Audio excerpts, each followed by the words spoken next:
ข้อยเป็นเลสเบียนในชีวิตการเป็นเลสเบียนของข้อยมันบ่แม่นเรื่องง่ายเลย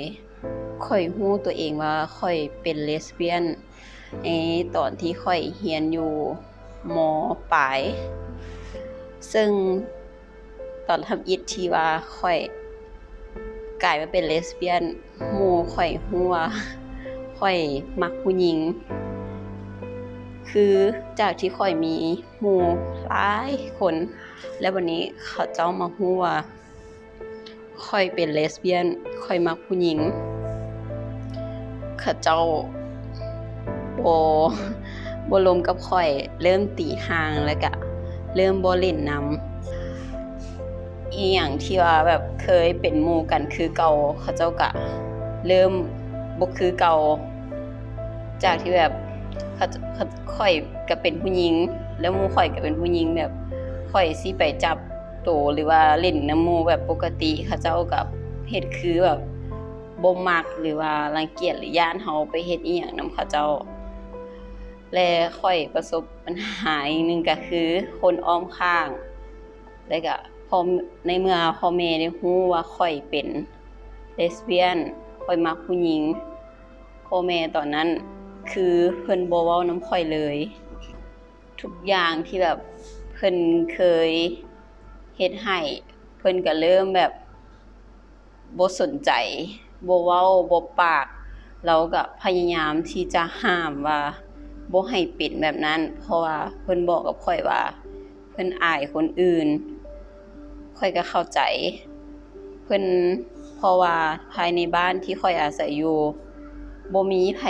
ที่ว่าเป็นแบบนี้ซึ่งว่ามีเพียงข้อยหรือว่าคนอื่นก็อาจจะเป็นแต่เขาเจ้าบ่กล้าเปิดในเมื่อข้อยเริ่มเปิดโตเวลาข้อยไปไสมาไสก็มีแต่คนเบิ่งคนแถวบ้านเขาเจ้าเบิ่งข้อยคือแบบตัวเองแปลกๆแม้แต่พี่น้องข้อยบ่ฮู้สิปรึกษาสิล้มกับไผเลยในตอนนั้นข้อยล้มได้แต่เอื้อยผู้เดียวแต่เราก็บ่ได้ซัปพอร์ตปานใดที่ข้อยเป็นแบบนี้พ่อแม่ก็บอกอย่างเดียวคือให้เซาจนข้อยมีเทื่อนึงที่ว่าข้อยตัดสินใจออกจากบ้านย้อนว่าพ่อแม่บ่ยอมรับที่ว่าข้อยเป็นแบบนี้แล้วข้อยออกจากบ้านโดยที่บ่เอาหยังกับของพ่อแม่เลยออกมาย้อนว่าตัวเองคิดว่าลูกเป็นแบบนี้เป็นหยังพ่อแม่บ่ยอมรับและครั้งนั้นมันเป็นสิ่งที่ข้อยเสียใจหลายที่ข้อยเฮ็ดแบบนั้นแล้วข้อยก็ได้กลับเข้าไปในบ้านแต่ว่าข้อยเข้าไปอยู่ในบ้านคือเก่าแต่พ่อแม่ก็เฮ็ดคือข้อยบ่มีตัวตนคือข้อยบ่แม่นลูกข้อยอยู่ในบ้านก็คือข้อยอยู่คนเดียวบ่มีคนเว้าบ่มีคนปรึกษาสิเว้ากับพ่อแม่ก็บ่สนแล้วในตอนที่ข้อยเข้ามหาลัยใหม่ๆก็มีหมู่เริ่มมีหมู่ใหม่แต่ก็ยังมีบางคนที่ว่า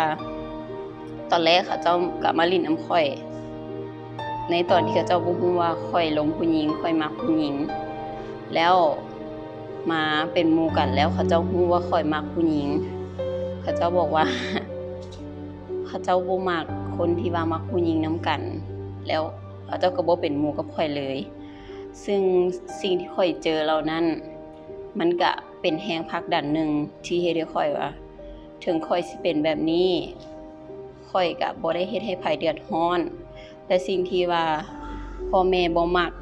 ในสิ่งที่ข้อยเป็นข้อยก็พยายามเฮ็ดให้เพิ่นเห็นว่าถึงข้อยสิเป็นแบบนี้พ่อแม่ย้านอายคนอื่นข้อยก็พยายามผลักดันตัวเองให้เพิ่นเห็นว่าข้อยสามารถดูแลตัวเองและดูแลพ่อแม่ได้ถึงว่าข้อยสิเป็นแบบนี้ซึ่งที่บ่ได้เป็นตามที่เพิ่นหวังและตอนนี้เพิ่นก็พยายามทำความเข้าใจยอมรับข้อยแต่ข้อยก็รู้ว่ามันบ่ 100% ที่ว่า เพิ่นยอมรับในสิ่งที่ข้อยเป็นแบบนี้แต่ข้อยก็พยายามที่จะเฮ็ดให้ตัวเองบ่ไปคิดกับเรื่องที่คนอ้อมข้างเขาเจ้าเบิ่งหรือเว้าให้เพราะว่าทุกอย่างถ้าเฮาไปสนใจนำในเรื่องที่เขาเจ้าเว้าให้เฮาก็จะคิดแต่เรื่องแบบนั้นและข้อยก็อยากฝากถึงพ่อแม่หรือว่าครอบครัวใดที่ว่าลูกของตัวเองบ่ว่าเขาเจ้าสิเป็นเพศใดเป็นจังใดแต่เขาเจ้าก็เป็นคนดีก็ขอให้พ่อแม่เข้าใจเขาเจ้าเพราะว่าการที่เขาเจ้าเป็นแบบนั้นเขาเจ้าก็บ่ได้เพราะว่าเขาเจ้ามันเลือกบ่ได้เขาเจ้าเกิดมามันเป็นอยู่ที่จิตใจแล้วและฝากถึงคนที่มีความหลากหลายทางเพศคือข้อยเชื่อว่าถึงว่าเฮาสิเป็นแบบนี้เฮาก็สามารถดูแลตัวเองถ้าว่าเฮาสามารถเฮ็ดให้เพิ่นเห็นได้ว่าเฮาเป็นแบบนี้